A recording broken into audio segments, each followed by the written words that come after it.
Be you still. Be you still, trembling heart. Remember the wisdom out of the old days. Him who trembles before the flame and the flood and the winds that blow through the starry ways. Let the starry winds and the flame and the flood cover over and hide, for he has no part with the lonely, majestical multitude.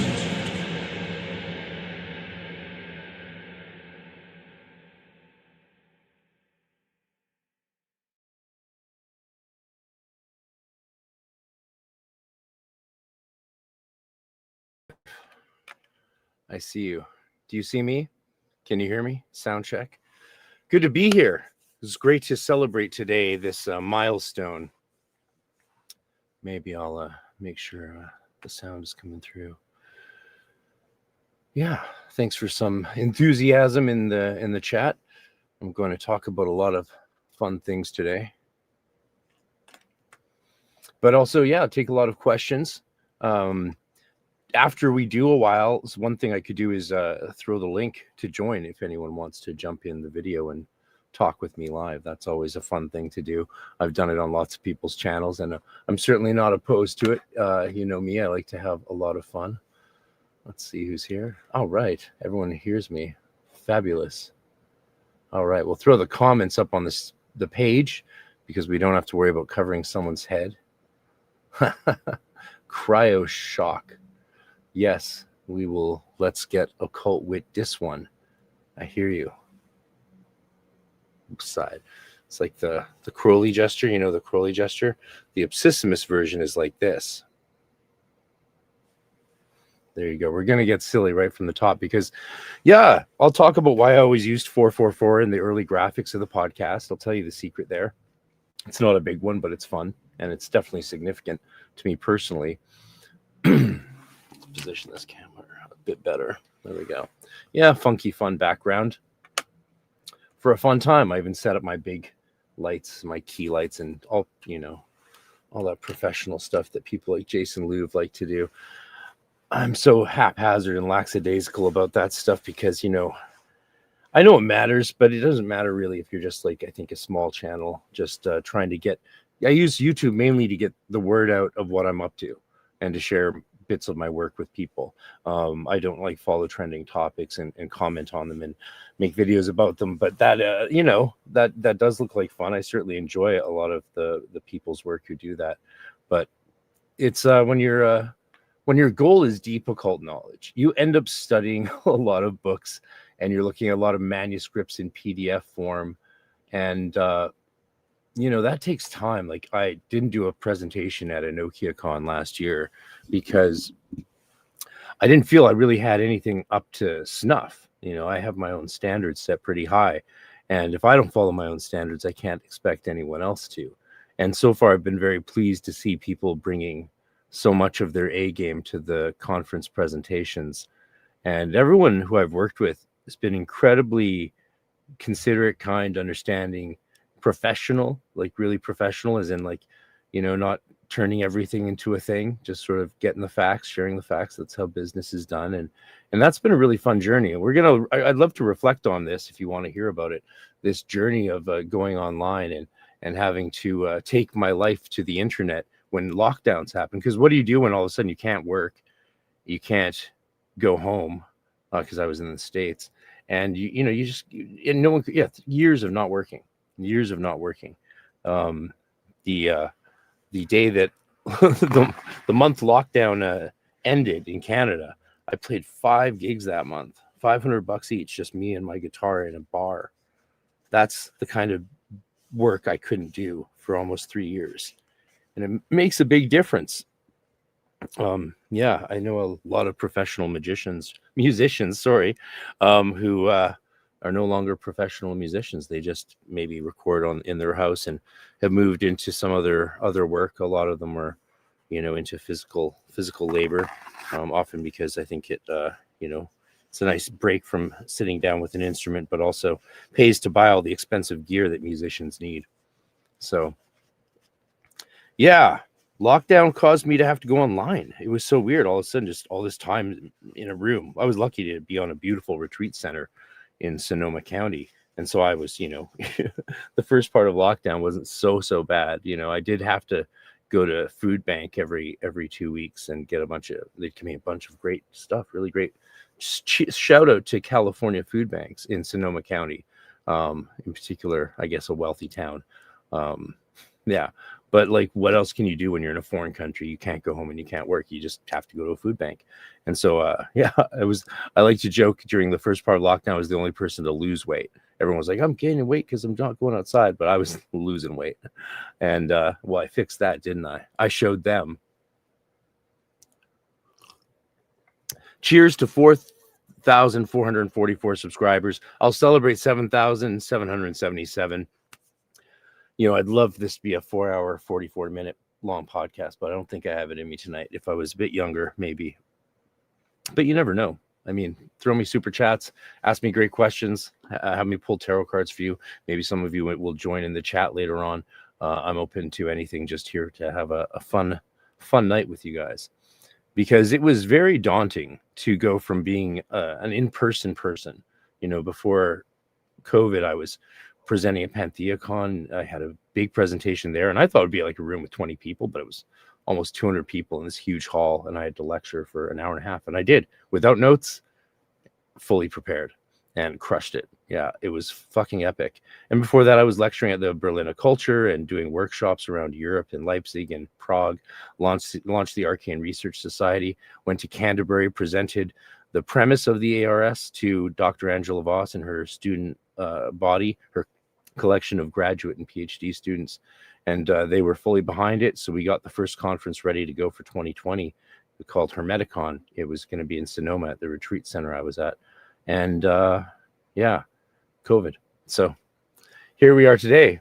I started doing stuff online, and I would basically just do what people wanted me to do. People would ask me to do things. They're like, hey, you should do this. I presented at Pantheon and was like, well, I tried to do a podcast before, but someone hacked it and changed the password. It's still there as my podcast, but I don't have access to it. And they can't post new stuff either. I've tried to get to Anchor. It was called Anchor at the time, to take it down, but they don't even, the people working there they do answer their emails, but they're not cognitively able to understand the issue. They can't, the emails are hilarious. I would release them, except who cares? But it's like really hilarious me trying to explain this basic thing. I can't re-log into the account. It's me, as you can tell. Anyway, so that's fine. It is what it is. But going online, having to all of a sudden try and find a way to survive online with nothing else you can do really was terrifying, and it was brutal to have to rely on people's charity or generosity just to eat and just to survive, let alone find a way to get back to Canada without getting locked up in one of those COVID lockdown great motels, as many Canadians called them, the quarantine great motels. Yeah, awful stories. Also, they told me point blank when I called to see if I could go home, they're like, yeah, we won't feed you for 2 weeks. We only can feed you wheat, bread, and nothing you can eat.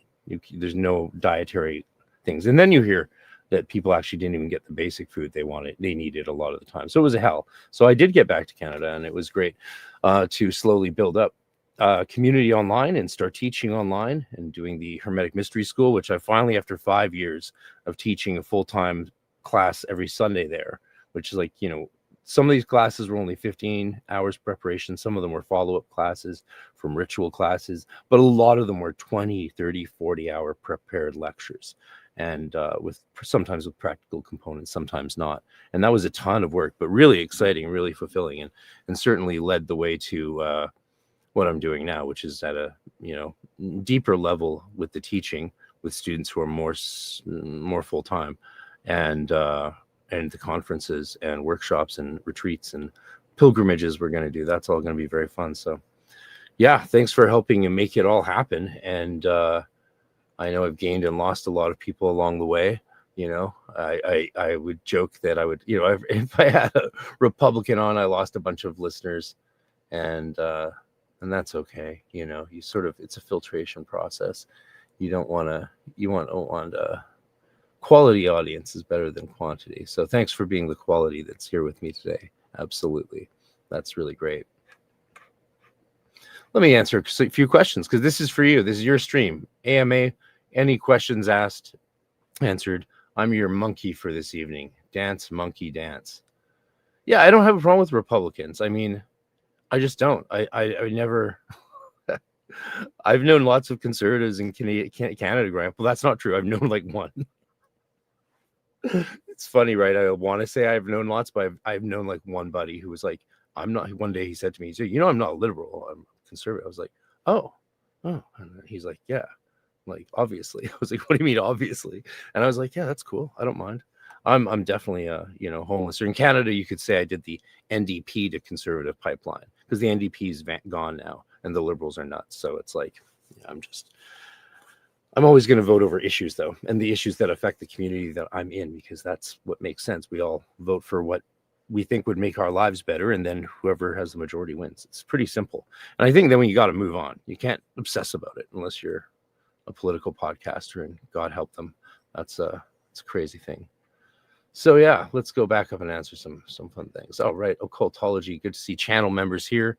Yeah, maybe I'll pull some cards later. I could do like super chats for cards, like $5 for a channel member, 10 for a non-channel member, something like that. I've got my favorite Golden Dawn tarot deck here, which you've never seen. I bet none of you have seen it. It is Nick Farrell's Golden Dawn, a tarot deck, and it is psychedelic to the extreme, and it has all the colors on it in a way you've never seen it before. It's an amazing tarot deck. So I'm happy to do pull some cards for people later on. We have some business to take care of first, and that's very important. Namely,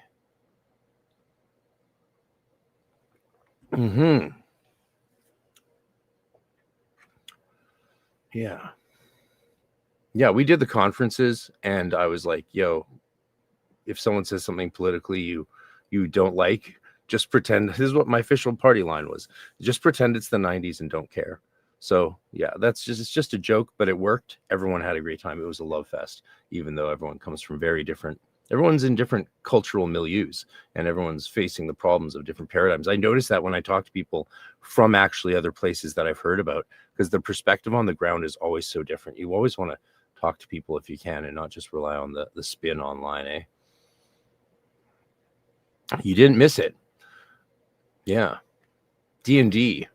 Occultology says D&D in the mornings sounds like a luxury. I'm used to staying late into the night. Sometimes not. Yeah, well, I have no choice about the time frame because one of the players is like 10 hours ahead of me. So, yeah. Yay, 10 minutes.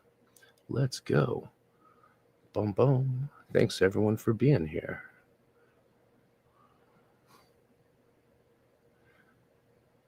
All right. Cry of shock.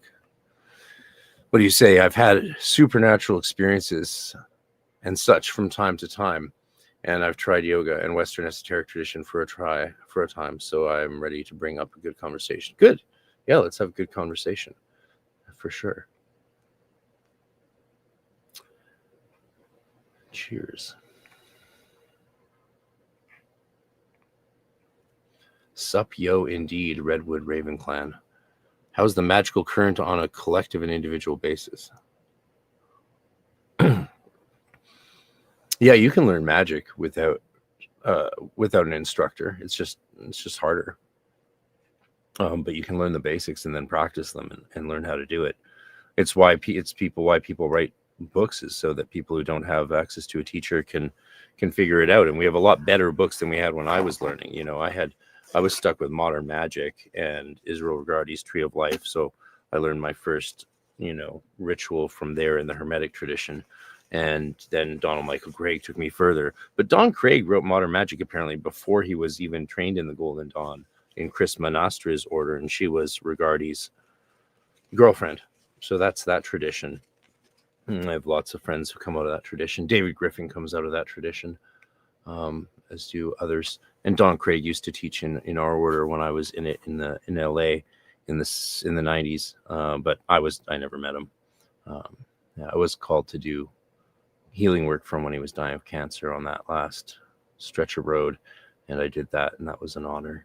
So yeah, books can be very helpful, but yeah, most things require some teachering, and if magic is not like learning a spiritual path like Hermeticism or Hermetism or the Hermetic or the Golden Dawn or any of those things, like if you're learning a religious system essentially, then you really do need a teacher. But to just learn techniques of magic and practice them, you don't. But yeah, it depends what you're looking for. It really does. It really does. Like I take a more mystery school approach in my stuff, whereas, people like Jason Louv are. He said one of the things that I liked about what he said when I first discovered his work years ago, and it was while I was hanging out with a mutual friend in Vancouver. So that's how I knew to sort of, that I could trust him early on, because we have a friend in common in Vancouver who was like, yeah, he's a good guy. And Jason Louv was like, I'm not doing a mystery school. I'm teaching you how magic actually works. And I was like, that's great. That's great. It's never what I could do. I need to go mystery school style, because for me, that's just what I'm interested in is Hermetism and the Golden Dawn tradition. But he knows all the yoga stuff, and he knows chaos magic, and he doesn't need any praise. He's running a sale right now. Go buy Jason Louv's courses. He's fucking great. And I'm really looking forward to working with him in 2026 in person down at EnokiaCon. We're doing a spring workshop with him in the spring in Austin, and then he'll be one of the presenters at EnokiaCon 2026, December 6th through 8th, along with 16 other in-person presenters, including Scott Michael Stenwick, Terry Burns. I mean, everyone you can imagine has been invited, and most have kindly agreed to come, and so that's going to be great. Would I recommend the fourfold body of light practice? I don't know what the fourfold body of light practice is. It sounds like a conflation of fourfold breathing with body of light practice. Body of light practice is actually spelled out really good by Crowley in Magic and Theory and Practice. I think that's as good as a walkthrough as you'll ever find in anywhere. So Crowley does a good job describing the Golden Dawn technique. Fourfold breathing is just, pausing in between breaths rhythmically, not counting to 4.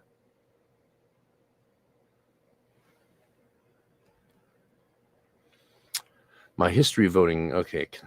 Yeah, let's not talk politics. I grew up with all the corruption. Then I left, did nothing but disappoint. So anyway, Golden Ontario. Yeah, cool. Exactly. Yeah. Yeah, the problem isn't, I really think these days, and just, don't listen to me when it comes to this stuff, honestly. But I don't think the political parties are the problem as much as the corruption. I think the corruption's a bigger problem than the ideologies in general. Obviously, some of the ideologies are very flawed. Like they're taking people's land away from them here now to give them to the First Nations. Like, that's not the way to do it. We have lots of land that no one's living on. You can't like steal someone's house once they live there with their family. That's ridiculous, but that's what they're trying to do. That's very silly. Yeah. Okay. Oh, something jumps out there. Thank you very much, Occultology, for this. I am wondering if I should do money magic for my mom. Can you read me the card your magic man reads? Hell yeah. Yeah, we can do that. All right.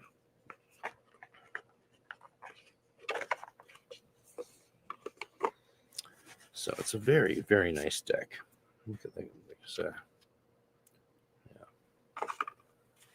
Just show you a bit of the. See how psychedelic they are? Yeah. Like, look at that.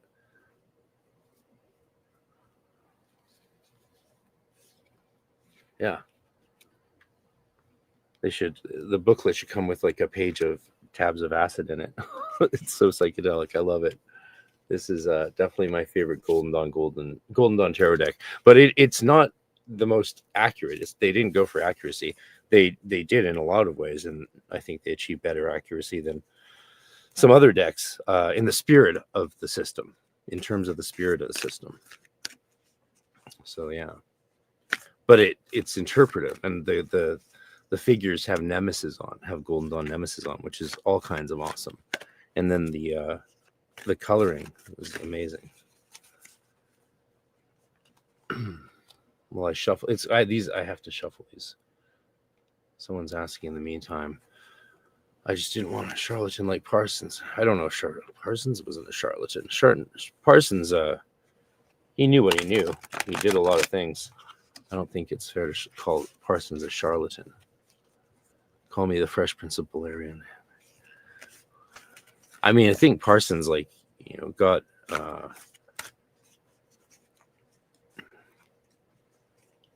he went beyond what he could handle. Like, he pushed himself past what he could manage. And I don't know him as well as most people who are interested in him. So, but a mixture of chemistry experiments, building rockets, cocaine, like that's a tricky one, and then your best friend, L. Ron Hubbard, steals your wife, who you were done with anyway, because you'd already moved on to the sister. And then they take all your money and buy a boat and abscond. Like, yeah, it's crazy stuff. But I think Parsons is too legendary to call a charlatan. Absolutely. I think Parsons is a Promethean kind of legend or mythical character.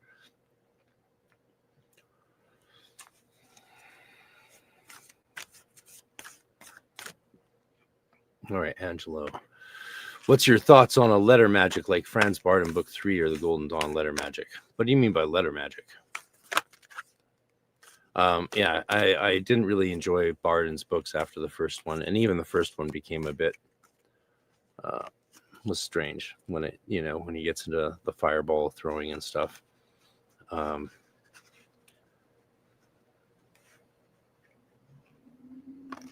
Does that include using poetry spells? Can you give an overview of what letter magic? I don't know what letter magic is. Yeah, I've really, in that term, like, what do you mean? Do you mean just using Hebrew letters in magic? Because that wouldn't be called, like, that's the letters aren't what makes it work. So yeah. Oh well, I'm very glad that Golden Dawn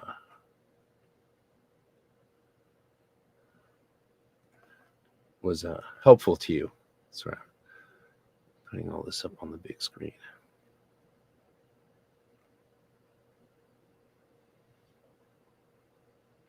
So many comments. I've lost the place. Yeah. All right.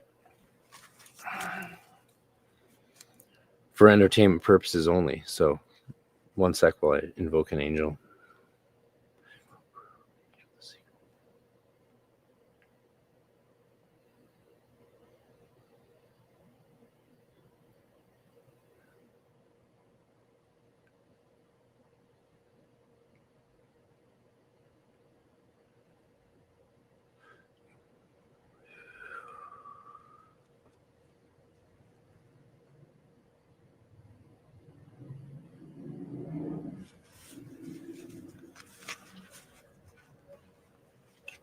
All right.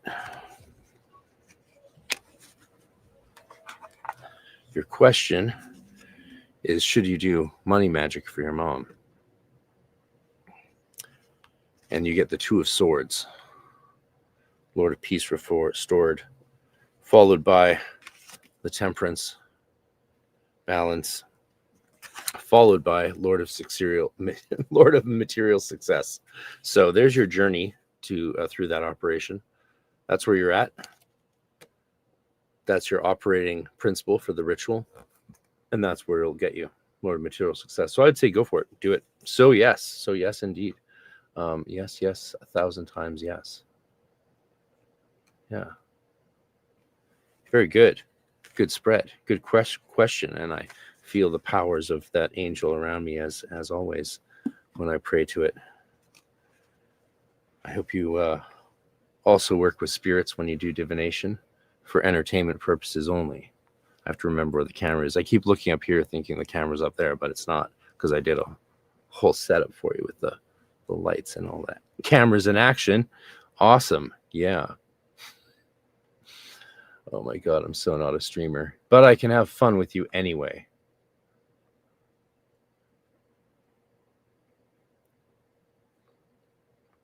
Let's see what other questions we have here.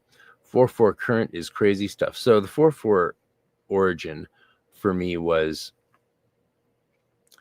because at early COVID, I was doing it every day when I was really doing nothing, and still sort of we thought it would end. We thought we'd be able to go home within like weeks or months, but it just went on and on and on and on. We just kept getting extended where I was trapped, and so I was releasing podcasts every day at 4:44 p.m. That's where it started, and then a buddy gave me a bunch of DMT. Yeah. So I was doing DMT, and then during one trip, I was wondering what the Hebrew was for it, because whether it would be a tav or a tet. And I realized that whether it's a tav or a tet, right, dalet mem tav or dalet mem tet,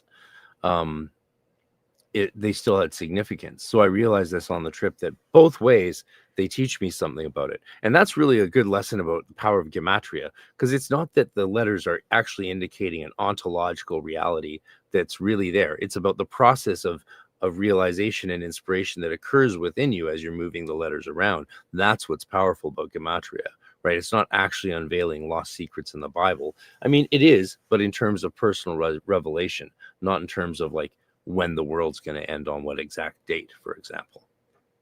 So I realized Dalet Mem Tet is the door, Dalet the door to Mem, to the waters of creation, which is a good description for hyperspace, right? You go up in towards where the primal waters of creation are, and you swim in those infinite waters. And then Tav, the cross.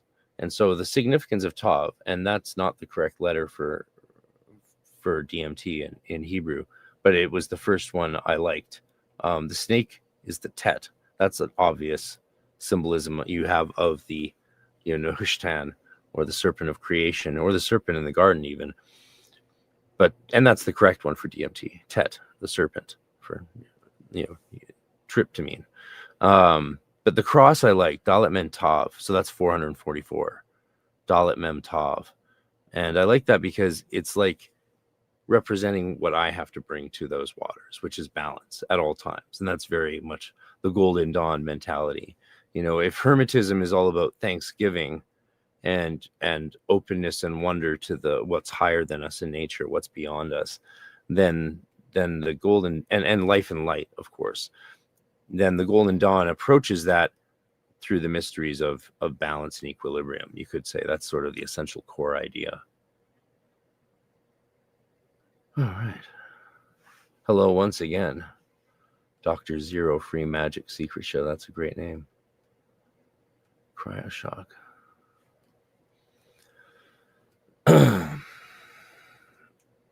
What type of magic did the occult shop took seriously? Oh, the letters? Right. Yeah. I mean, using letters and sigils is important. It's very important. Yeah. But it's the map, not the territory. You experience the territory through your experience. Like, that's what the territory is. All you can ever know of the territory is your experience, right? You can't know what someone else's experience of it is, or what it would be if you weren't the one experiencing it. Someone says, thoughts on prop cryoshock. Thank you. Prop or gag magic, like using basic items as foci for energy or symbolic resonance corresponds, i.e. writing an idea on a baseball bat so it will be of course. I mean, even the placebo effect aspect of that's going to help you out in a big way. So do it. Good evening, Steve Mitchell. Great to see you, brother. I got the best gematria story, says Tau Rose FRC, that just happened. The day 3 I Atlas went behind the sun. Oh my God, you just said the day the world will end. Okay, asteroid collision. Crazy. Yeah, I'm going to get back to talking about some stuff. Let me just finish going through some more comments.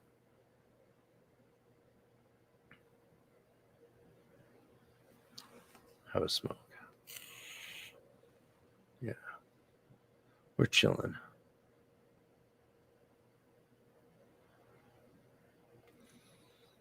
I'm very impressed, says Tao Rose, at what is possible through self-initiation. I was skeptical about Western occultism. Yeah, well, I mean, all initiation at the end of the day is self-initiation. A lot of great self-initiations, like the the Enochian initiation by the angels given to D is only self-initiation. That's the only option. Yeah.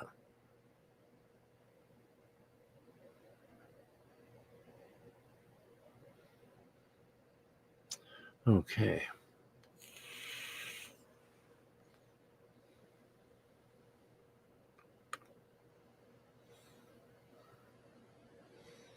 Mm-hmm.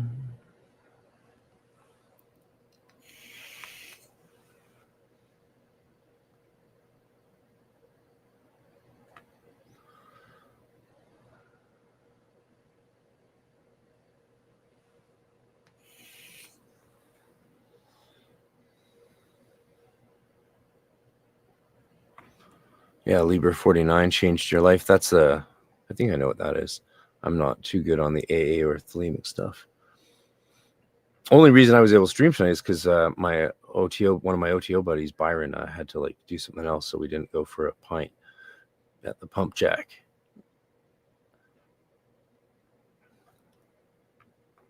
Yeah. Okay, I think I went through them all. All right.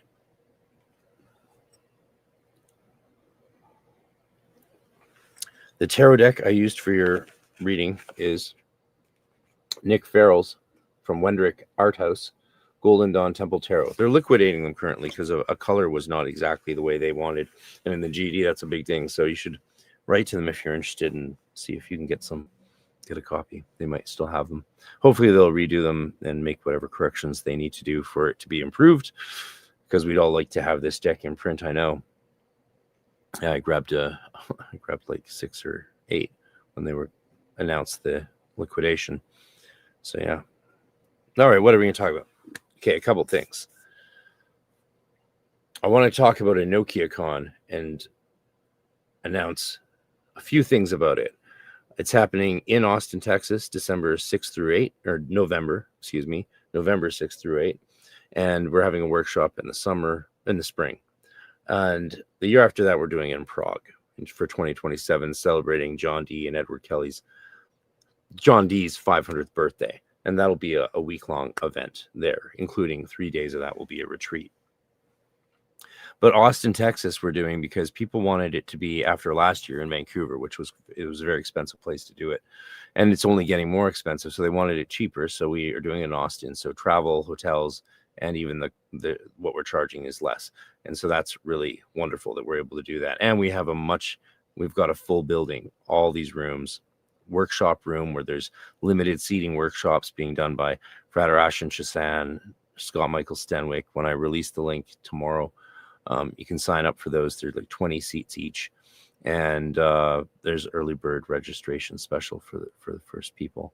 So that's going to be really wonderful. But before that, even this Thursday, this weekend, I have Dr. Terry Burns, the great Enochian expert, and dare I say master, translator and editor and teacher of the Monas Hieroglyphica, coming back to Vancouver to do a workshop with me. And this workshop's included with anyone who registered for EnochiaCon last year.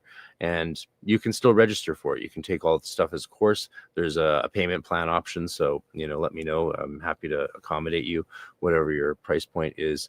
And you can attend that live stream or fly here or to come in Vancouver if you're nearby. So if you are nearby, show up. We have room for, I think, 10 more people to attend in person. The first part of that workshop, this December 6th, next Saturday, is going to be taught by me the morning, where I do a lecture on grimoire magic, followed by a full Enochian conjuration with our full table fully set up.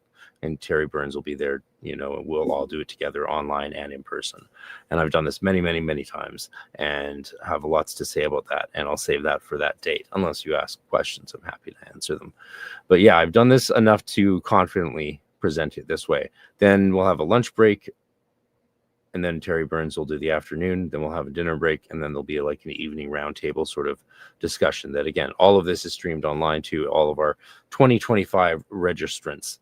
So if you registered in 2025 or go register now, then you can attend that this Saturday. You can also attend it in the future if you don't. Yeah, you can do it anytime. It's not going anywhere. I don't think so. That's the plan for that. Then we move on to 2026 in Austin, and it's just, yeah, the people presenting, it's going to be amazing. It's going to be epic. The workshop in the spring, I'm not exactly sure what that will look like yet, but I have got, the basics confirmed. We haven't got the date confirmed because I have to get it approved by the board of directors of the venue we're renting. So yeah, amazing venue.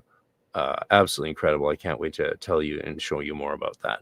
So that's the Enokia Con full picture, big picture news. It's been a remarkable journey because obviously the first year I was excited to finally get back to doing what I meant to set out to do when I was traveling the world in 2018 and 2019 to launch this thing, and then had to take a massive hiatus, so that we could all sit down and learn how to play computer games. If you're old like me or just weird and didn't play games really since the early 90s, I didn't much, and finally sat down at early COVID when I got back to Canada and played a game. I played the first Witcher. So that was my first modern video game that I ever really played, and that was fun.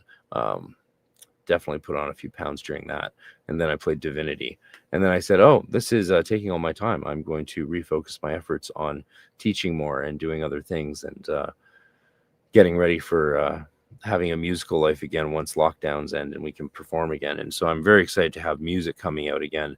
That's awesome because, I'm working with buddies who, one of them just won a Juno Award. Congratulations, Justin.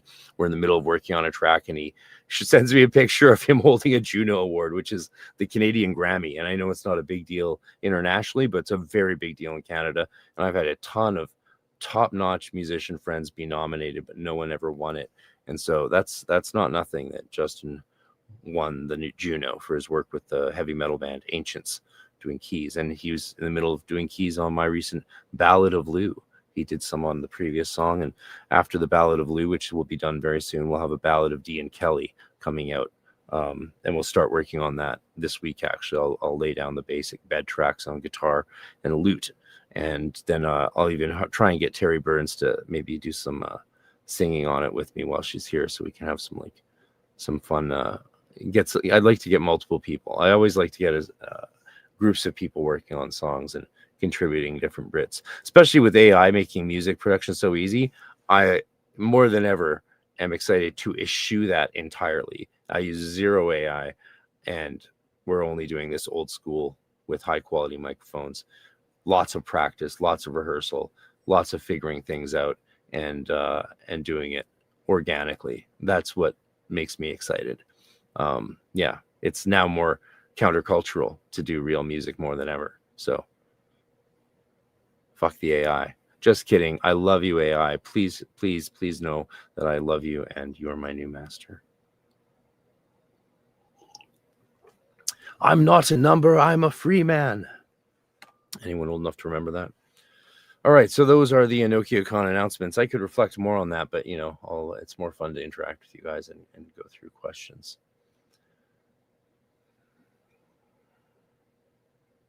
Oh, his instructor. Oh, did his instructor lie about being in the AA? I can totally see that, especially if only from the way in which he's portrayed in the movie, in the TV show. God, I think my light's too bright. I need to figure out how this stuff works. Yeah,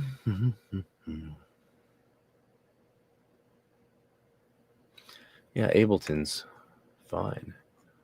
I'm learning Reaper so I can get off Pro Tools.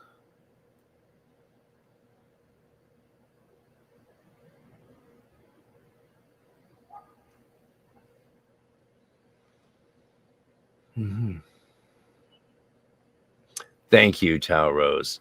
I'm glad you got it. It's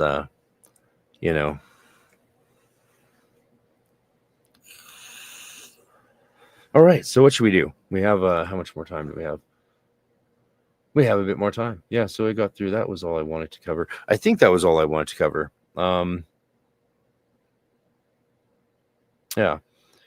reflecting on the journey of the podcast. I mean, God, it's very crazy to like, I really didn't want to do YouTube. I really didn't want to, but yeah, it's actually, it is fun to, as a musician, as an artist, I'm very visual and very audio, and the opportunity to do that, also to do the podcast live, which was always a goal of mine.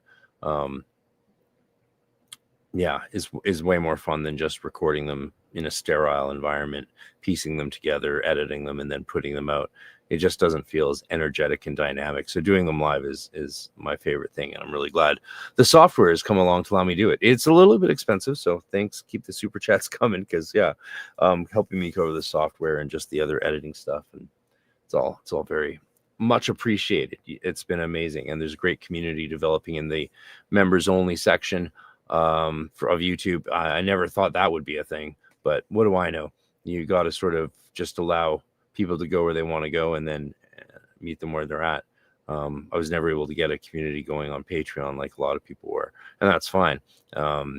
Most people who work with me want to work with me one-on-one or in class groups that are, not online, and that's fine.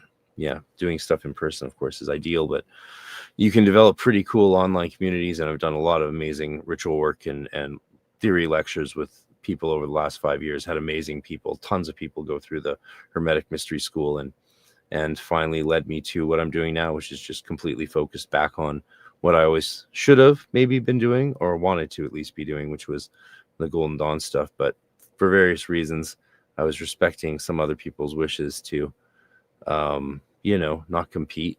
I had one leader of Huge Orders just beg me not to teach Golden Dawn, and I was wondering for a long time why he did that, and then I realized it's like, oh, he's not saying that for like out of thoughtfulness, I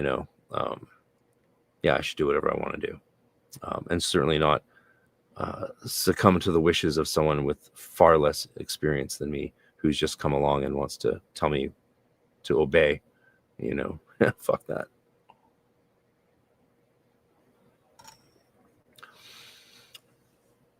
Have fun at class. Yeah.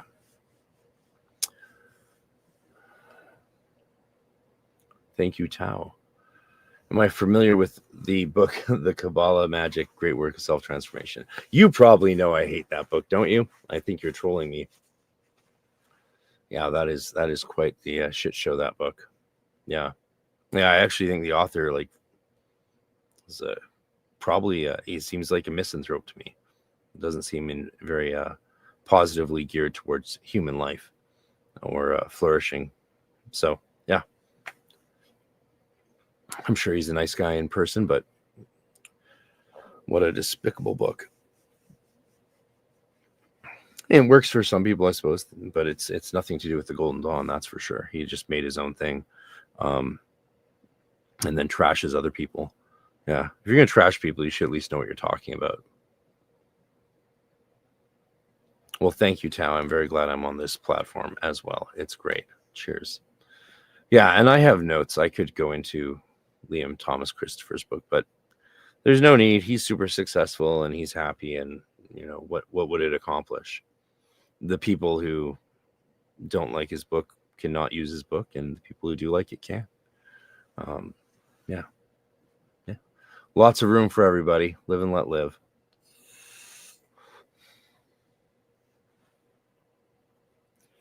Yeah, happy to do a tarot card pulls for people. Stick around for another 15 minutes. I know this was spontaneous, but so was getting 4,444 subscribers, which is such an accomplishment. It's not easy at all to do that.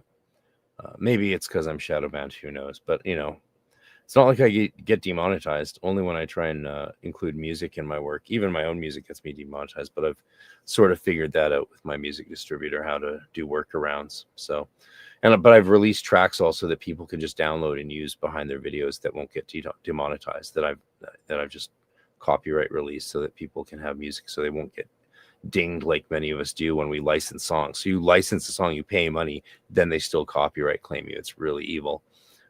diabolical, and it can really affect a creator. Like, you know, someone puts 20 hours into a video and then it gets demonetized because the person you paid to license the song from doesn't honor it and claims it anyway. Sometimes you can get it reversed, but usually it's too late. So yeah, that's rough. So I made some music, and we're going to make more music for people who just want royalty-free music to put behind their stuff. So yeah, we're going to keep doing that in our spare time amidst working to survive. You'd like to hear my notes on the Liam Thomas Christopher book. I mean, yeah, I know. Part of me thinks, like, just pull it out and go through some of it. But this is a celebratory day. I don't want to be, like, you know, critiquing someone's work that I so thoroughly disagree with. What a shocking book. I mean, yeah, I don't know how he had it.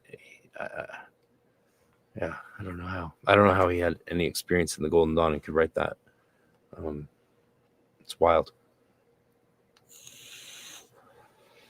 Yeah. But, you know, to each their own.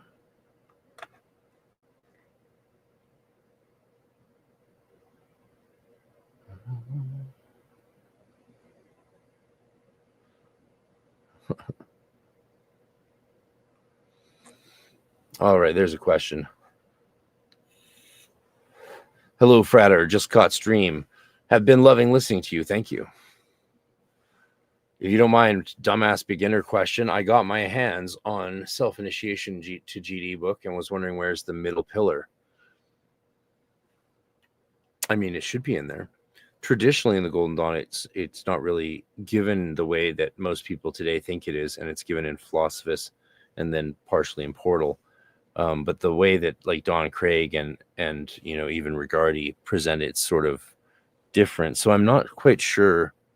Do I have my copy in arm's reach? No, I'm not quite sure. I don't recall how the Ciceros present the middle pillar in their Cicero's Self-Initiation book. It should be in there. I'm pretty sure it's in there. I mean, just is it not in there? I mean, I think it's in there.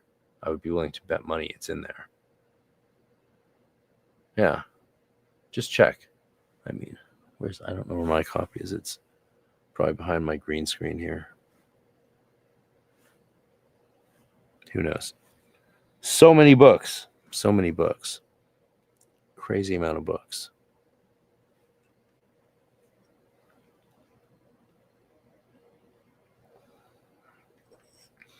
The middle pillar. Yeah, Damien also does his own thing, which is great and awesome. It's not the way, yeah. You know, you can't. The thing about, because the middle pillar in the Golden Dawn isn't really the way people think it is, by following someone like Damien's instructions, which I don't know what those are, but you're not going off. You can't really go off what isn't there. So, you know, because the middle pillar isn't given to neophytes the way a lot of modern grade books have it, you know, vibrating white all the way down and doing the divine names a certain number of times, usually as many times as per letter in the Hebrew name. That's not traditional, right? It's not even in the outer order curriculum traditionally. So following Damien Eccles' advice, you're not really even going off the Golden Dawn curriculum, because it's not even in the Golden Dawn curriculum at all in the way that we use it often today. So I wouldn't worry about that too much. It's not like, if you're doing the Golden Dawn, the things you really gotta stop doing are the hexagram rituals, the analysis of the keyword. Don't do the rose cross. You know, if you're gonna do seriously, go through the experience that the GD can cause you to have alchemically, right, in terms of spiritual alchemy, you want to do the practices the way they are, in my opinion.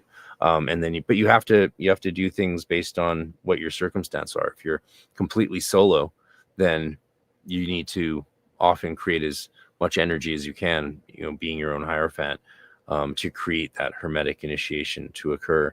So using intense, massive middle pillars as much as you can is generally a good idea, in my opinion. So I don't think you're going to be in any trouble there. The thing you'd want to do is stop doing solar things until you go through the equivalent of the solar initiation, or 5 = 6. Page 650. There we go. Redwood Raven Clan. Great name again. Knows where the middle pillar is in the Cicero's Self-Initiation book. The big green book, as we should call it. Yeah. Cool. Good stuff. I love talking about this stuff. See, this is the kind of thing that could keep me here for 4 hours and 44 minutes and something like that.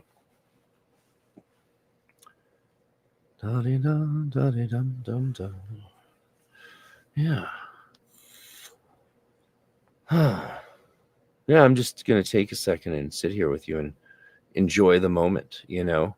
I know most people would celebrate like 5,000 subscribers, but like 5, come on. What's that symbolize? A pentagram, the microcosmic man, the perfected atom.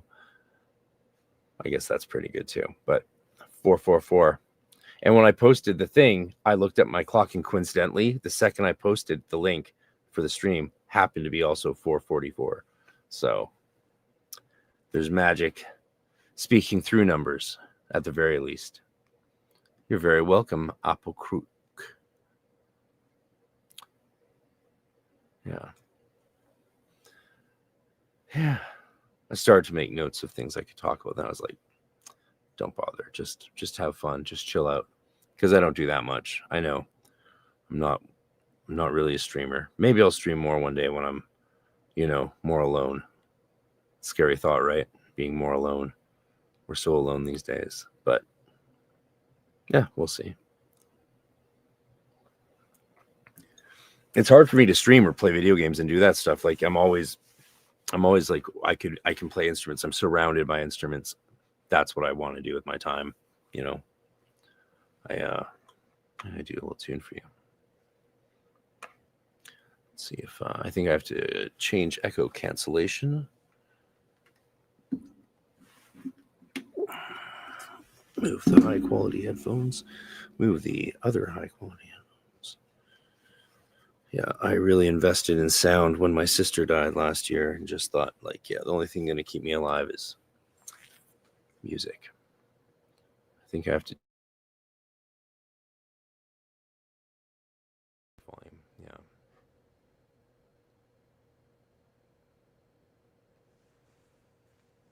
And I think I can actually put on reverb as well. Yeah. I can add some verb. Add some verb. Do you hear the verb now? So this is an Irish low whistle. It's an octave below the tin whistle. So it's a big-ass tin whistle. Great for rough nights when you might be dealing with rambunctious people in a pub. You can just give them a good smack with this, and then they'll tip their waitresses right. Not in Ireland, though, because no one tips there. Can you hear this?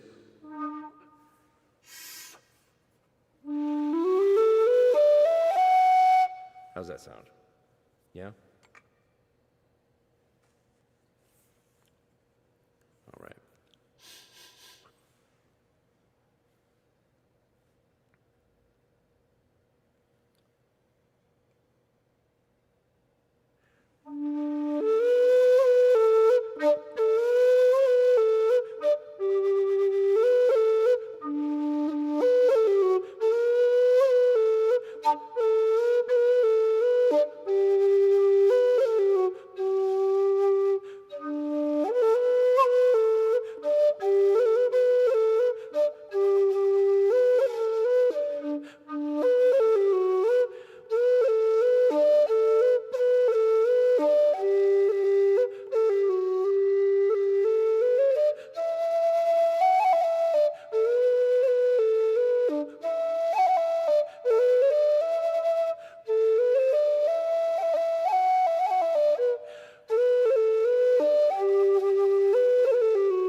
There you go.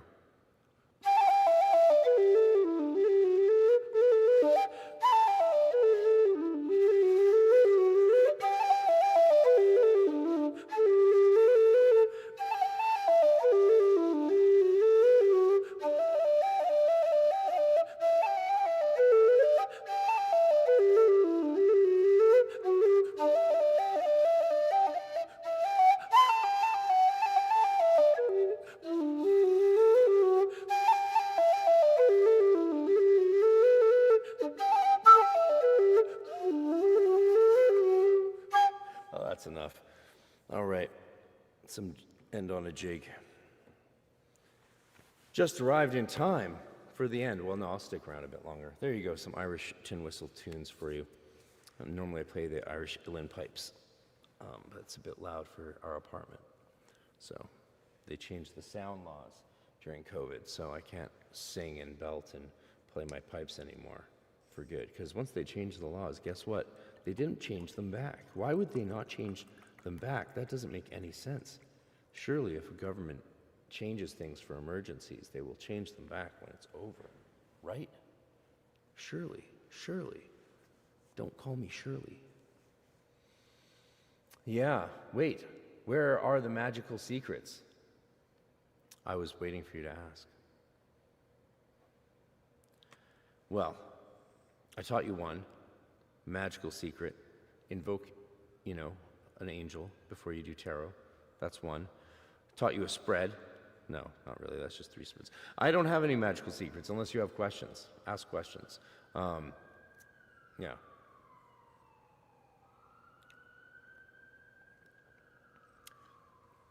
But yeah, what can I say? It's not a list of. I have plenty of magical secrets. I mean, we can talk about spell songs, about weaving magic rituals into songs and song production, which is what I've been doing a lot of. The whole Ballad of Lou song, for example, we started it on Lunasa and then continued the production all the way through while developing and doing rituals with Lou in the god forms of Lou, and then culminating in an invocation and enlivening of the spirit of Lou into my statue over there, which I showed on the video where I did the acoustic version. I showed the statue, and it was on my altar right here, surrounded by a baffle with the microphone. So I was singing and recording the different instruments through my Neumann into the microphone in the baffle with this little altar to Lou underneath it with the statue of Lou. And the technique Lou was teaching me was this ritual technique and this magical technique. You could call it even a psychical technique. So this is how I work with gods. This is my my goetic practices in the Jake Stratton Kentian way of understanding goetia as spirits or gods of the world. Though I don't really tend to see things that way. I tend to like the looser views of the Hermetica. They're just a bit less restrictive and allow me to play within the magical universes and realms and pantheons that I feel called and connected to, especially the ones I've spent time in that land and connected with those spirits there, and they're a living part of me. So Lou has an interesting part in the song, in the ballad, where Lou uses his long arm. Lou La Fada is the Irish, as he's often called, and La Fada just means long hand, really. Fada is like hand, but he's usually called Lou the long arm, and Fada is the Irish word for long, and law for hand. So tourdum de law is a handshake. Tourdum de law. It's not an arm shake, though maybe it is an arm shake. I'm not fluent in Irish. I'm just conversational, sadly, due to lack of opportunity. Thank you. Yeah, I'm glad you liked the pipes there. Occultology. Oh, here's a. Yeah, so I've been doing a ton of magic with the Tuatha Danann. There's a big thing in my life. I have been doing before working with Lou. I was doing work with the goddess Bridget, and I didn't imbue the statue, but I did get a statue that I really like, and I have my moonstone for my 6'5" work on there, and I worked with her. And the next one up is I was always too mobile to get things like statues for my altar or anything like that, but we can get these things now, and where I'm old enough to want to bother keeping them. When I was younger, I didn't want to be so bound to a place. I'd often put my library in storage so I could go on adventures. But yeah, having statues is great, and doing some of the ancient PGM workings and other ancient Egyptian techniques to enliven and birth the spirit of that god into the statue is something I've been really enjoying exploring. And I'm really only at the beginning of exploring it. I've only been doing it for like a couple of years and just enjoying it. And the technique Lou taught me was this technique about basically turning, it's protection magic, or, protection magic with a twist, because Lou threw his spear and turned back his grandfather's eye, which is Balor of the evil eye. turned back that eye upon the foes, and the evil eye, shot out its death ray, I suppose, and destroyed the Four army and killed all the Fomori. And that's what Lu does in the myth, and that's what Lu has been teaching me to do in my life. So turn back my enemies, evil eye upon themselves. So watch out. It's actually been working really well and given me a lot of time to just focus on what I have to do and not worry about other people. Go back through some of these questions, take some of your comments. God, I always feel bad when I comment on Liam Thomas Christopher's book, because it's like, I'm sure he's fine. If he didn't speak like he was speaking for the entire tradition and knew more than everyone in the tradition, I probably wouldn't feel so perturbed by him. But yeah, he's a confident little thing, that's for sure. And a lot of people have really been upset by their experiences with their books. Like, I've never seen so many people who feel like it ruined their lives. But you can say it's on them. Someone like goes off and does exactly what a book tells them because they think it's going to give them superpowers. That's kind of on them, but like, he does promise that, so it's kind of on him as well. I mean, this is something we learn in when I did my training as a priest.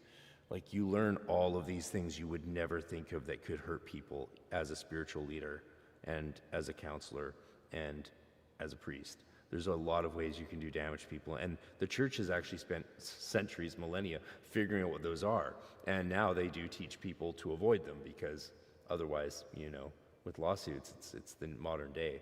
You either got to shape up or ship out, and the churches have taken a fucking beating, right? Just a beating, and they deserve it. And now, fortunately, they're often led now by people who know that they deserved it, and they're making amends. Yeah, back to something fun. Magic of the Tua Jadanan. The tribes of Dana. Wonderful. Invisible Frontiers. Great. Thank you for bringing that up. Yeah, let's talk about it.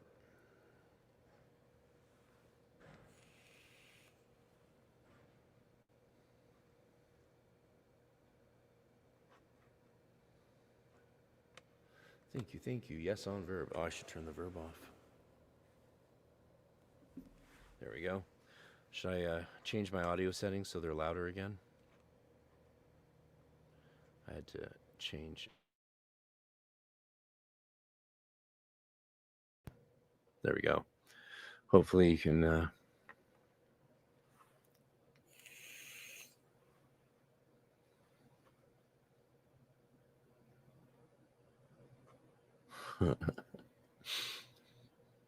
I've given you more than 5 magical secrets so far, but ask away. Oh yeah, I talked about the middle pillar. I slipped in a secret there that's actually not published if you paid attention. I like to slip these things in, and not just make them on the nose.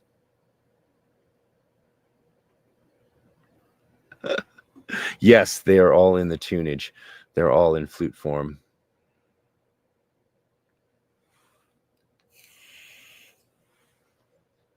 Question: when engaging in more direct psychic abilities, is there an expectation for clairs to be more of internal or externally based sense phenomena? I've had telepathics.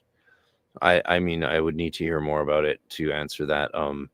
Internally based versus externally based. I mean, what's the difference?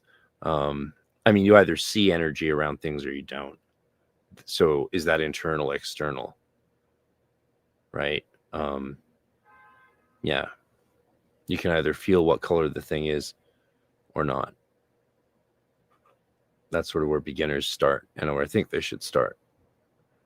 And Jenny Tyson's book on this stuff, scrying, remote viewing, astral travel, all that stuff, I think that's great. She might go too far in certain areas. I don't know. I don't want to be critical because I haven't read it in a long time since it came out, but it replaces like what I would have needed 5-10 books for back in the 90s to get the same understanding, the full understanding. And that's good that when people come along, it's like, oh, another book on scrying. Do we need another book on scrying? Well, if it accumulates all the practiced wisdom from the books 20 years before it and reassesses that knowledge and provides new data, new studies, new experimentation, then it's incredibly valuable. In that sense, we always need people to be doing new and updated books on things. Yeah. In the physical, happy to elucidate. Yeah, you worked Christopher's book, eh? Yeah. He look. The verb on the voice was pretty cool. Okay, well, thank you. I know my sound engineers hate it when I accidentally leave the verb on. They're like, what's this in the thing? It's like, yeah, I forgot. The flute was the real secret. The flute is always the real secret. I mean, I have lutes and guitars as well. I do like to do that. Who knows? We could degenerate into a jam. We could do that. But I could also send out the link and someone could jump on the screen with me and talk if they wanted. It can be fun. But yeah, let's go back to talking about the Tuatha Dé Danann. All right.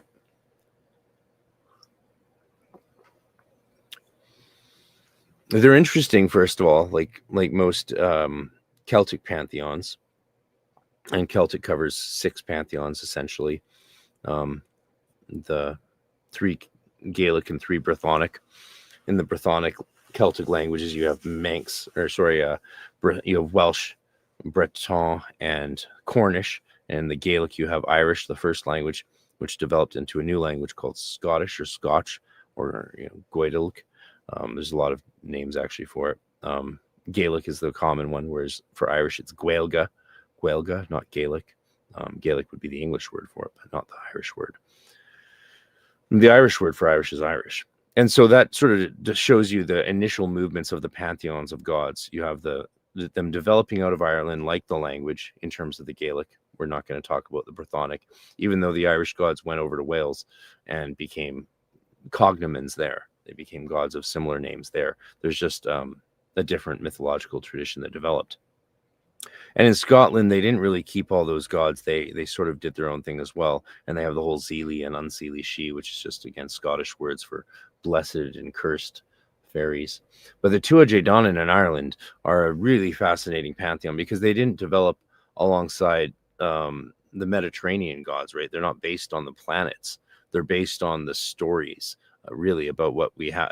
Well, as far as all we have of them is the stories of them, and they're all Christianized stories. Don't worry about that. We don't have any of the original stories, but we can see traces of the original stories in the medieval Latin manuscripts that accounted for the original Irish myths, and they tried to make them fit into the Christian world and in the Christian historiography, of course, and it's really clunky and silly and doesn't make any sense, but it's still very easy, in my opinion, to get a sense of where these gods' stories are really connected to the land. And you see that because in the story, it includes features of the land, right? If it's talking about Angus Og turning his wife into a fly, or the girl he likes into a fly, right? And then going to this certain hill and trapping her, sort of jumbling that story up with another one, but that's okay. That's probably not something the monk decided to add in. That's something the monk heard from the people or from someone else who had talked to someone and was like, oh God, we need to make a note about, how bad this is that he did this and how devilish or whatever. And so the gods, they come from, they're the gods of Dana, but their ruler is Dagda or Daya. If you have the not modern Irish spelling, it would be Daghdha, which would be actually pronounced Daya, almost like the Latin Deo.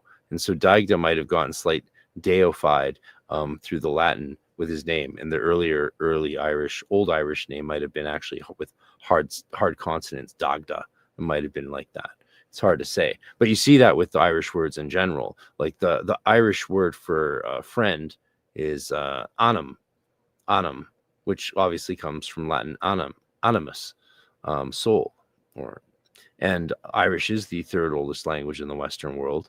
It goes Greek, then Latin, then Irish, because it was the third language in the West that was Latinized.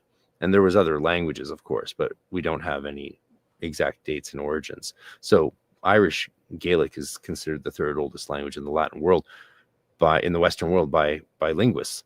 And you see this in the language. The Irish word for friend is anum. Wait, no. Yes, is anum, from animus. But then there's things like the Irish word for love, which clearly isn't Latin, clearly comes from some tribal ancient civilization, pre-Celt even, perhaps. And the Irish word for love is gra, just G-R-A, gra, with a fada, with an accent that elongates the A. So that's the way you say I love you in Irish is ta gra agam ditch. There's love on me for you. Ta gra agam ditch, mohara, ta sé gihintach nach will. Yeah, there you go. Some Irish. I used to sing a lot in Irish, like, in the pubs. You cover your face and sing just a cappella. You're like, Sean Trur nach misha, Sean Trur nach misha. I know. What was I doing with my life? Who knows? I enjoyed it though. Yeah, I might do the link. I might chat. I might throw it out with you guys. So the gods, the Tuatha Dé Danann, are very earthy gods. I like that they went under the hills. When the Milesians came, they made a deal and they retreated under the hills, under the She. And She's an old Irish word for a hill, but then also became cognate with the word for the Tuatha Dé Danann themselves. So the Tuatha Dé Danann, in going under the She, became the She, became the fairies, the Fae, the little people, even though they were not really little. They were giant. They were larger than life originally. They were heroes. So they're shapeshifters in every way. And you see this embodied in characters in Irish mythology, like the puka, and the magic mushrooms in Irish are called puka hats, kapani puka, as in the hat of the puka, the shape-shifting fairy. Almost like you have to shapeshift to enter into the She. And that's maybe what the mushrooms are there for in that culture. That's what I like to think. They say that they're new, but no, they're not new. They've had access to those in the hills of Donegal for a very long time. Yeah, the only reason I'm reticent to throw out the link and chat with people is because I don't know how much energy I have. I don't know if I have the energy to actually get into something tonight. You know what I mean? But it is fun to hang out. Yeah.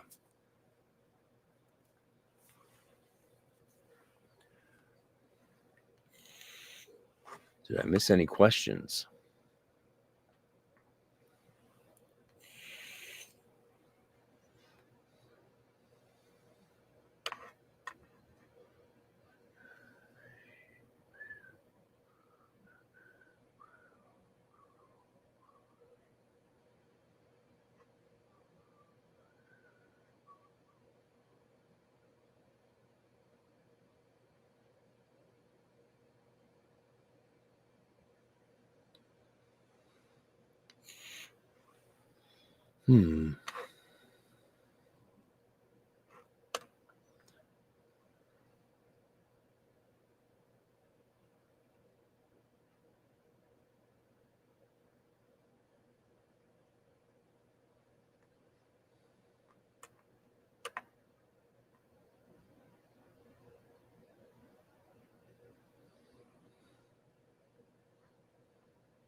Thoughts on Damon Brand? I mean, I don't know him. I think his books are good for new people, maybe at best. Good for new people at best. Yeah. If you're a new person and you like his books, great. I think they're a hack job for me, in my opinion. If I had less self-worth, then I would bang out a bunch of books like that and make thousands of dollars a month as well. I couldn't do that because, yeah, I mean, good for him. That doesn't mean there isn't great things in his books. Like, so my students be like, oh, I like how he describes all the different options after saying do this ritual, and it helps you understand the breadth and width of perspectives and how to think magically about things. Yeah, that's great. That's what beginner books are for sure. That's good. So, you know, if you like the book, you like it. I have a bone to pick early on because my first ebook I released, as soon as I did, and got successful, he grabbed the same image. I was told I was sold exclusive rights to the cover image, but I was lied to, and anyone could buy the rights. So he then went and bought this, and I talked about this online. He heard me talk about it, went and then bought licensed the same image and used it for his money magic book. So fuck that guy. Jacobus, channel member. Thank you, brother. Just at work. Congrats on the 4444. Thank you, baby. Yeah. And a fellow BC boy as well. So shout out to the island dwelling British Columbians over there on the island. You're the ones who are going to block the tsunami. And for that, I humbly thank you, as do all of us in the lower mainland. Take that first hit of the wave. Yeah. I heard he is a group of people writing the books. Gallery of Magic is a group of people. Yeah, maybe Damon Brand's probably a pen name for a bunch of them. Who knows? Good for them. Yeah. You know, I don't. Yeah. What can I say?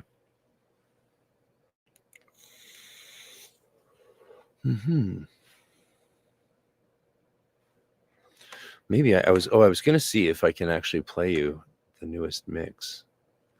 Maybe I can do it. Maybe I can do it. I don't know if this will work. I've never tried. Like I say, I'm not a streamer, so I've never tried to do a lot of things with this, like share screens even, or do any of that. But I'm wondering if maybe I can.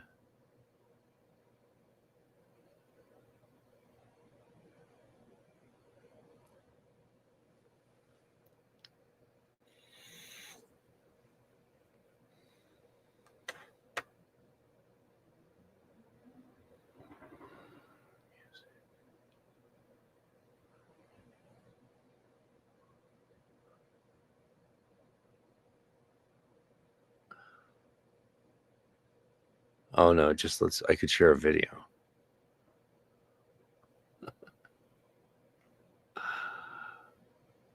I have some crazy videos of me playing music, of course.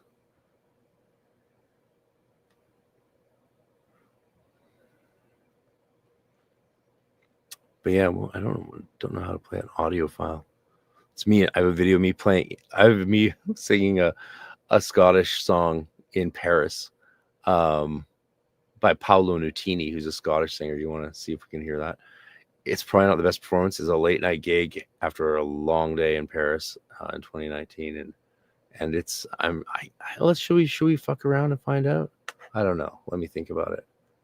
Let me think about that for a second. That might scare you all away.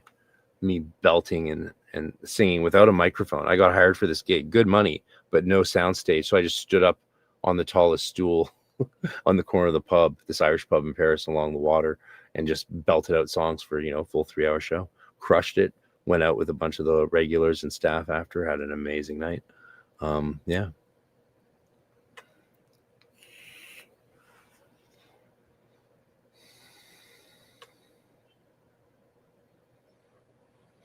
Frater, do you know the book entitled Alchemy, the Divine Work by Katharina Falkenberg and Tommy Westland? Amazing book of classical worship.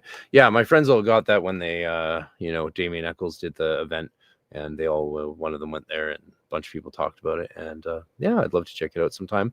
Not as into the alchemy in the way that other people are. But yeah, Tommy Westland, I'm a fan. He runs the Sidalitas Roseo Crucis, which is like a Golden Dawn order that then in the inner order breaks into multiple streams, and he's works a lot with Damien, and that's cool. They're all good guys from what I know. I've never met any of them personally, of course, but Tommy Westland is well known in the Golden Dawn world for his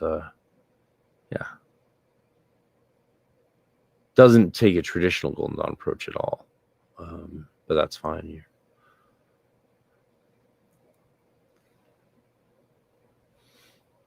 All right, show it. You want to see the video?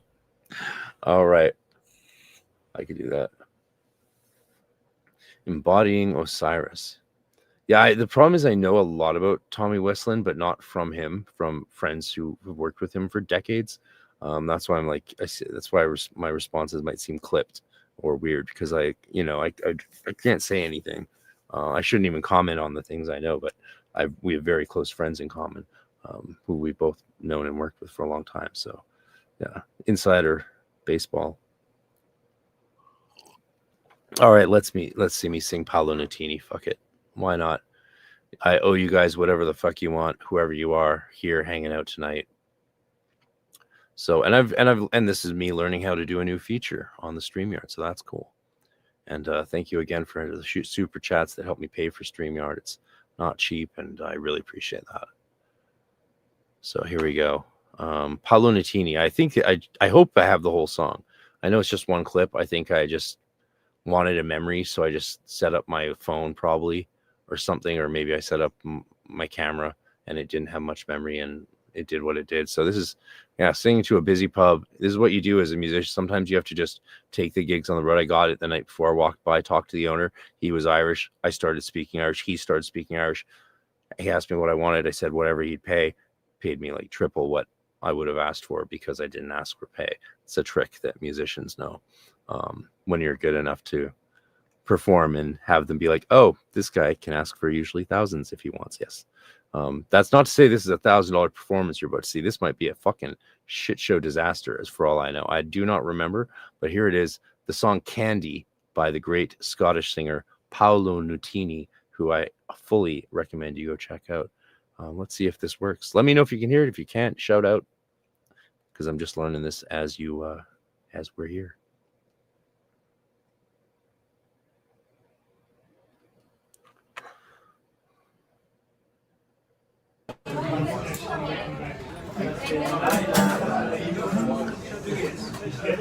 Launch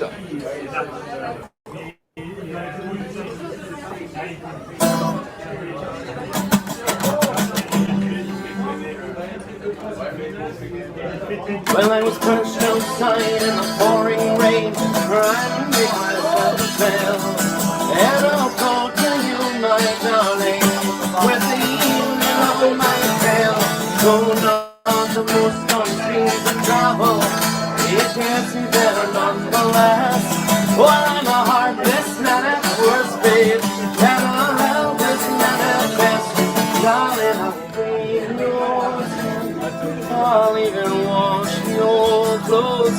Give me some candy before I go. Darling, I'll kiss your eyes, lay you down on your rug. Give me some candy after my hug. And I'm not feeling down complaining, but the hurt shakes are all the same. And I am often defeated. I think you can against my name. You know I got plenty to offer, baby, but it seems I'm taking quite enough. I'm some stain on your bed sheet. You're my diamond in the rough. Darling, I'll clean your skin. I'll even wash your clothes. Give me some candy before I go. Darling, I'll kiss your eyes, lay you down on your rug. Give me some candy after my hug.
Now see,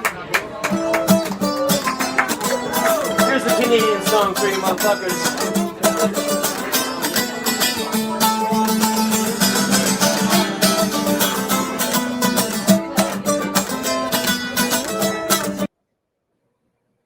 Thank you very much. Yeah, that's the whole clip. So I turned it on and it recorded as much as it recorded, and I got a little memory from Paris. I just found this clip the other day. Actually, I was really delighted to find it because it's like, oh, great. You know, a nice little memory from the gigs I played in Paris, which I wasn't meant to be in Paris. I got my bank account hacked and got stranded transferring flights in France, and my bank was like, sorry, got to come back to Vancouver. I'm like, I'm not going to Vancouver for over a year. But yeah, stuck in Paris for like almost, I think, a month. Crazy. Yeah. But had some good times there. Saw some of the sights. Was there right before Notre Dame was burned. But didn't go to Notre Dame or the Eiffel Tower. I was mainly trying to get to the Canadian consulate to like get out of the country because like I didn't have two separate bank accounts. Everyone's like, why don't you have two bank accounts? I'm like, I'm not a drug dealer. Why would I have two bank accounts? And yeah, so I got one hacked. Someone my bank flagged someone trying to buy a flight on Air Emirates, and they're like, yeah, shut down my account. And so I had no access to anything. And so that took a while to fix that situation. Anyway, I hope you enjoyed that little performance. Hope that was fun. Cool. Yeah, thank you very much for the donation, Kisa. Very, very much appreciated. A little star there. Cool. Well, happy to hang out for a few more minutes because everyone's here. Everyone's here. More people here now than the past hour or so. Yeah. Questions? Go for it. Maybe I'll drop that link.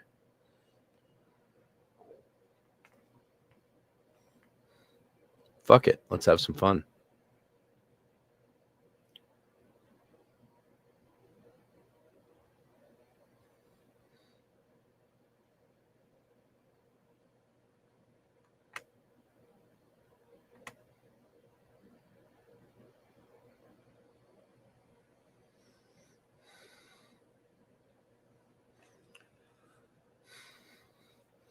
I'll give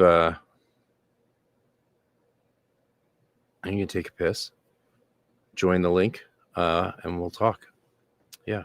Whoever wants to.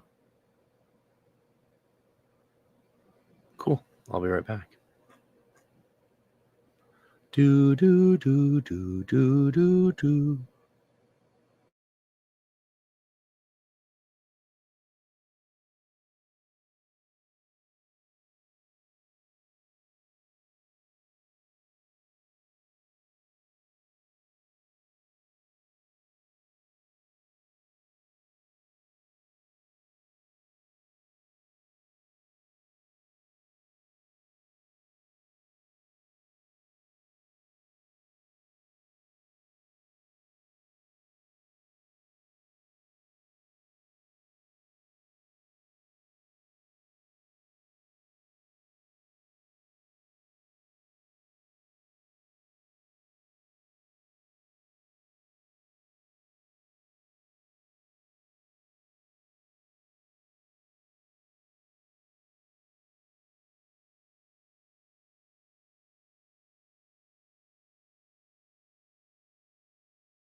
All right, How's it welcome going? to the stage. Hello there. Cryo. Can you hear me? Nice to meet you. Yeah. Can you hear me? Yeah, I can hear you just fine. Yeah, I'll put on my camera in a second. I just need to let some people do some things Gotcha. since we're going long. Yeah. So what do you want to talk about? Boot. Mainly just the Western esoteric tradition and the difference between, I guess, psychic abilities and magical operations. Well, you've come to the right place. Let's do it. Where to begin? Mainly, I would say let's go with awakening the psychic senses. Because I've had times wherein I've had experiences that have shown me that I do have that potential, but to the extent that I'd like it to be where I could just sort of do it on a whim, not so much. You know what I'm saying? Yeah. So you've experienced phenomena either through yourself or from nature. Mm-hmm. What I guess you got to give me an example of Sure, man. because you know, some things that you could do on a whim. No, I guess I see what you mean.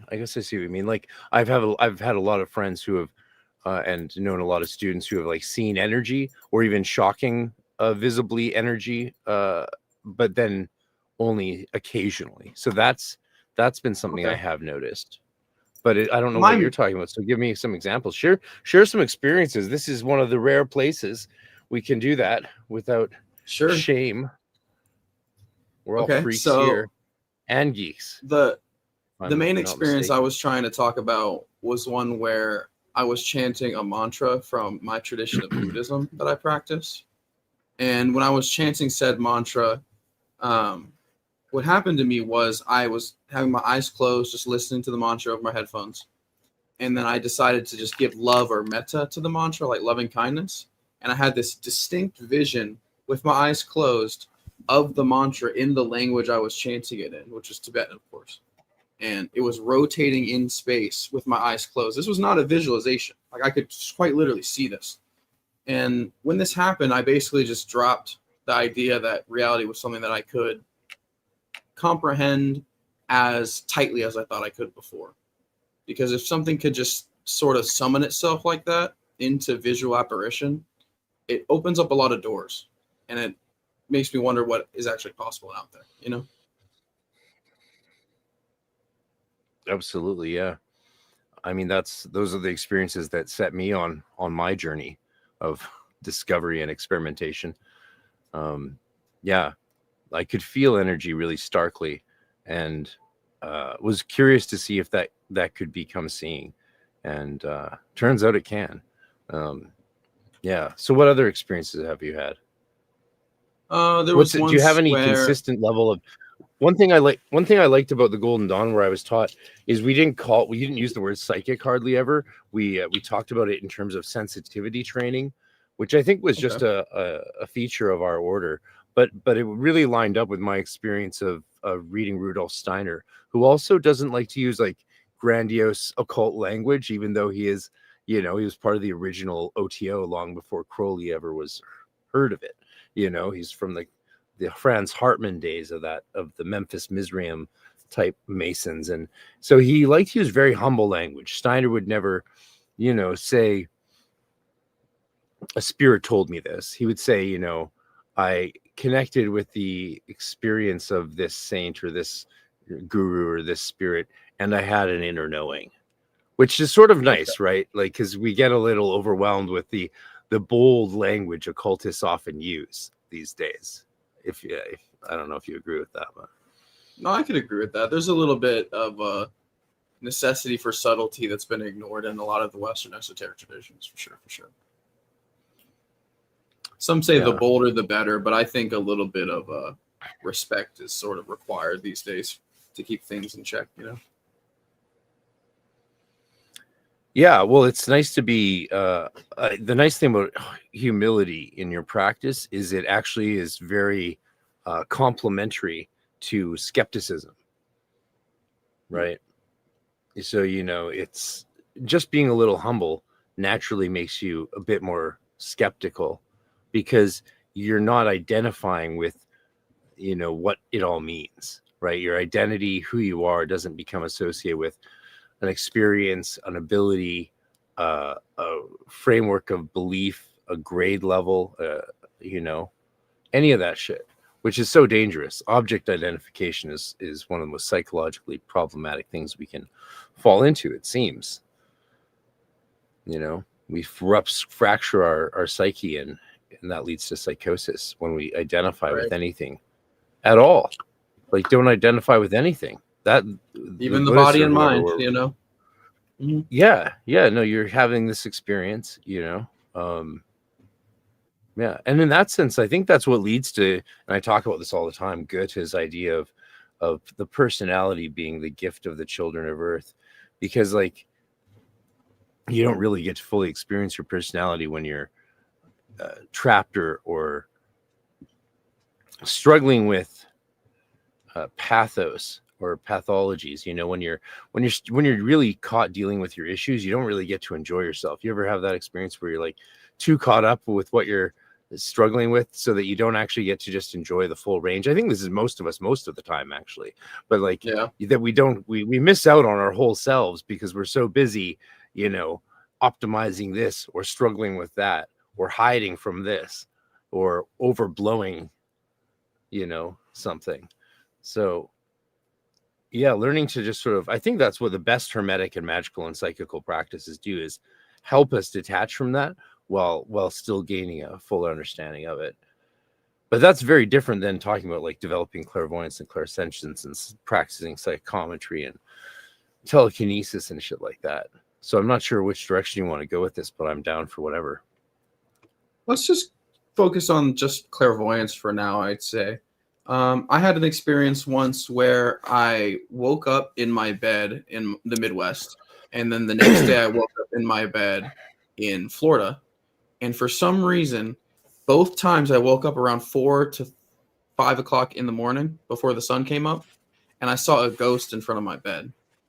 Now, this might sound like, I mean, of course it wouldn't be wild for any people here, but for me at least, it was very wild because it looked like something that I could see, and if I looked away and looked back, it was still there. This isn't like a split second like apparition type of thing where you look at it and you think, oh, what's that? And then it just disappears. No.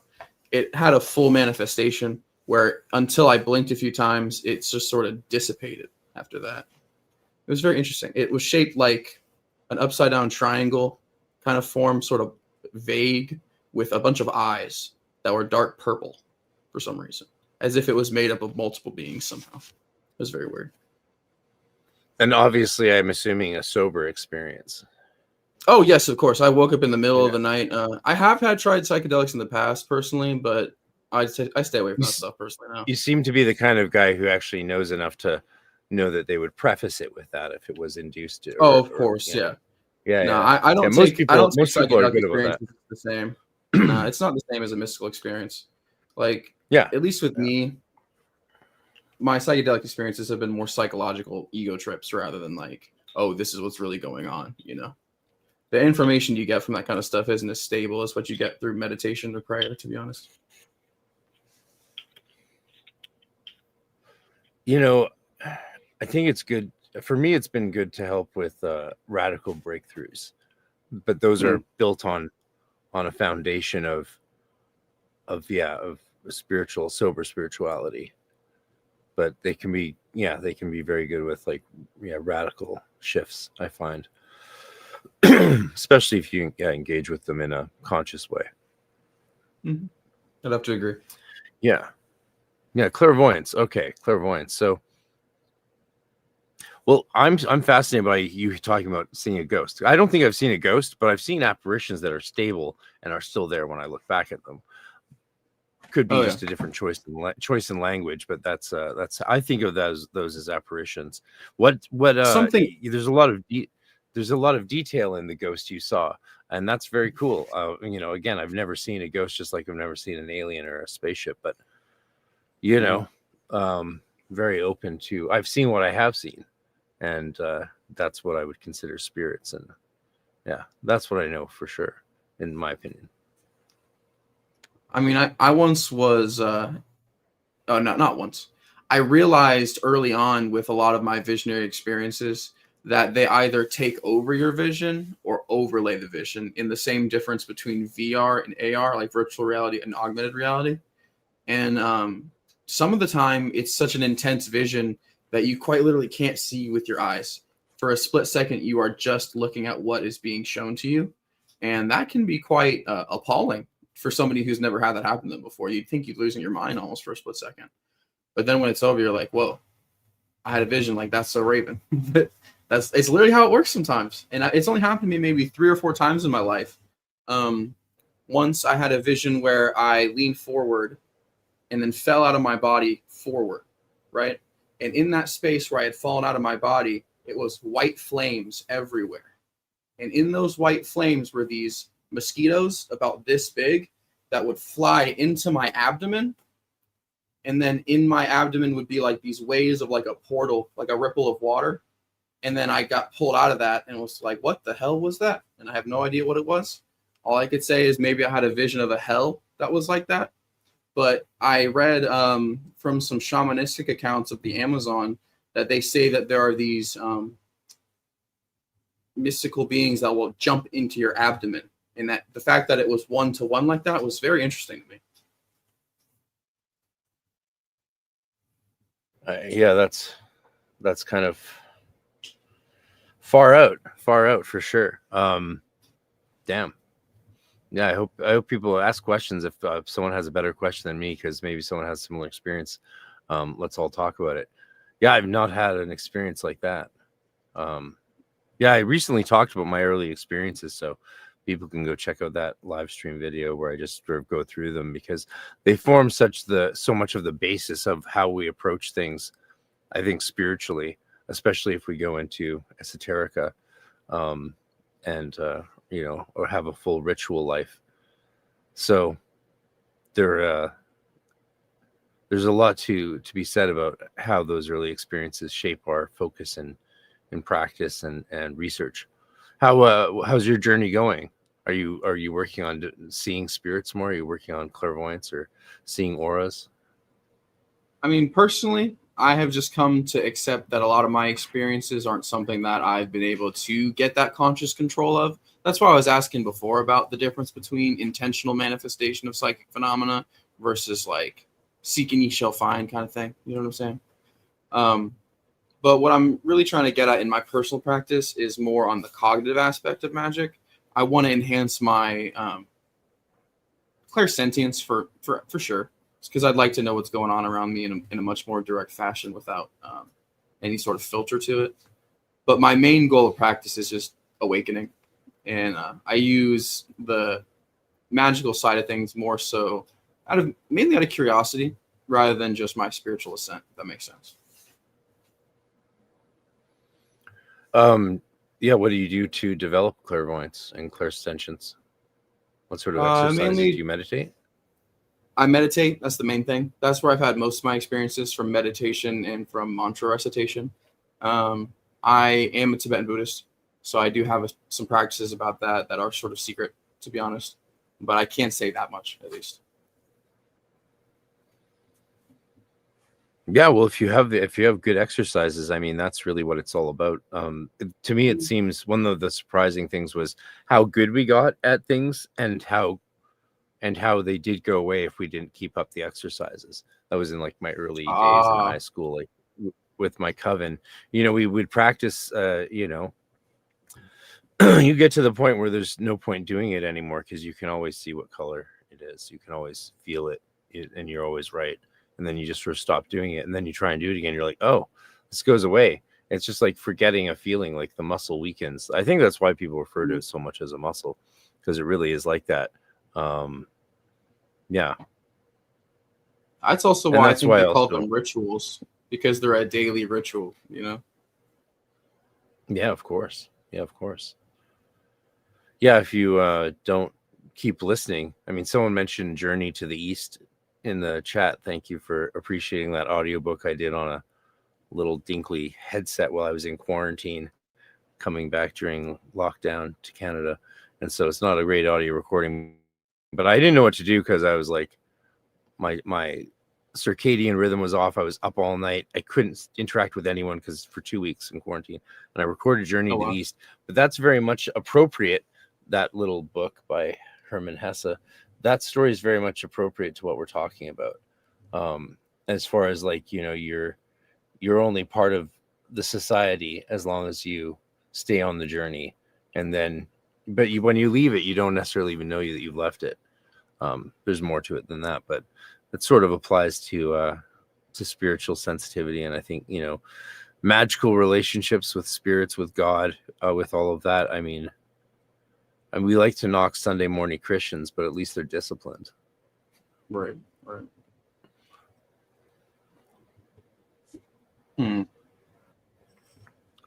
Yeah. Are you looking for more questions? I'm happy to talk away, chit chat. Okay. You know, yeah. Cultology says that is how internal arts work. They go fast if you don't practice.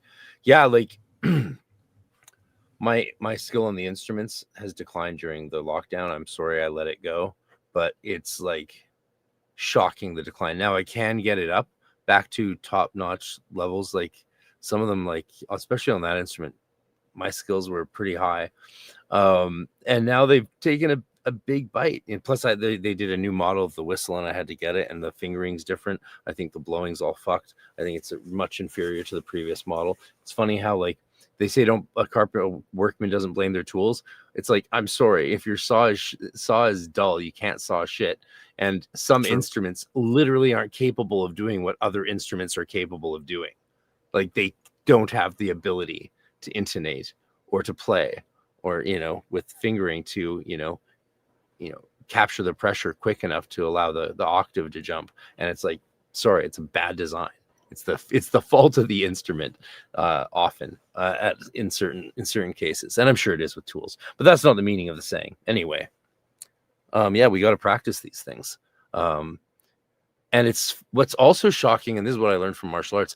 It's shocking how little upkeep it takes. Actually, that's the thing I learned. I remember when I first early college got into Bujinkan, but then when I got a job at Starbucks and was working at the Temple Tahuti all the time. In between college years, in a gap year, I stopped doing my martial arts. And when I tried to get back into it, I was basically a beginner again. Like it fell away so fast. And I asked my teacher, how long would I have had to put into maintaining it? Honestly, tell me the truth. And he says, I said like 20 minutes, half an hour, 15 minutes a day. He looked at me, he said, 5 minutes. He knew, and he was right. If I'd put 5 minutes into maintaining it, I would have not lost those 3 years of training. Wow. When my life got very busy. But your life is never too busy for 5 minutes. If it is, you got other problems. Right?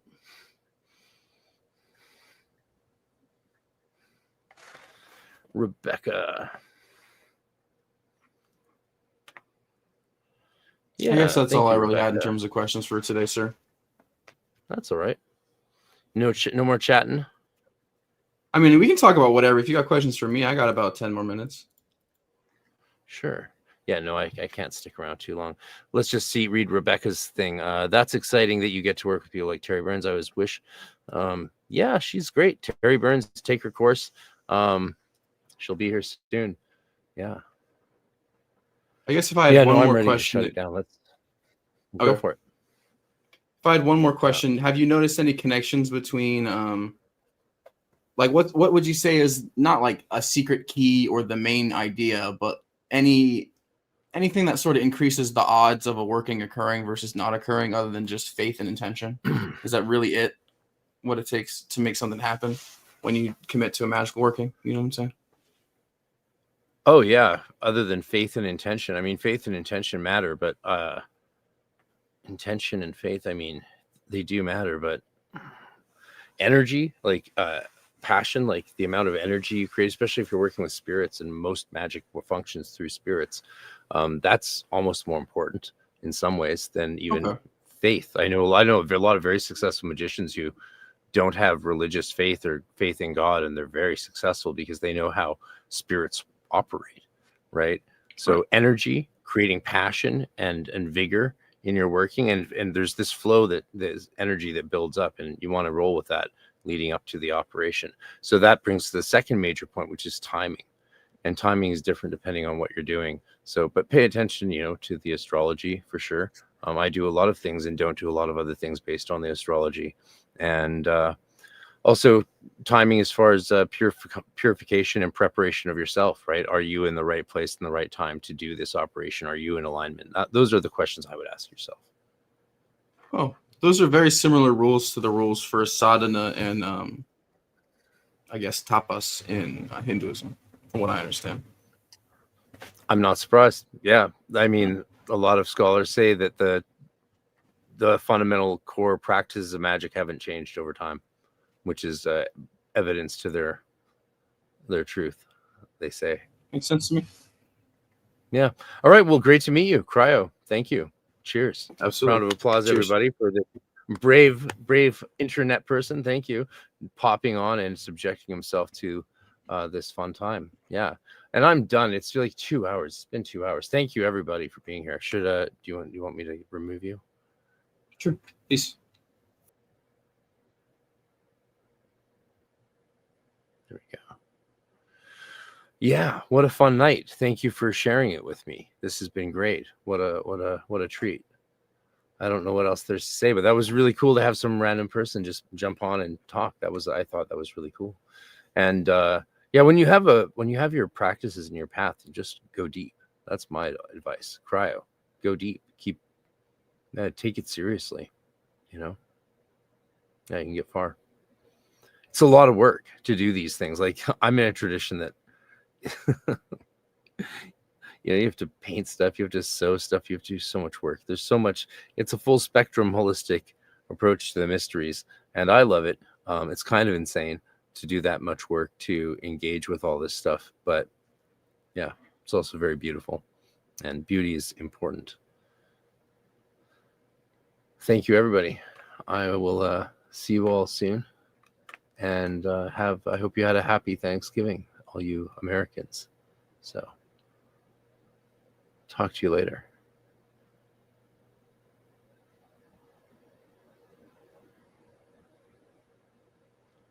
Gonna play you my Scott Stenwick intro. Go check out my podcast with Scott Stenwick and the crazy announcements, and he's great. I'm so glad he's presenting with us. Here's my intro I made for him, promoting his Enochian book, so check that out.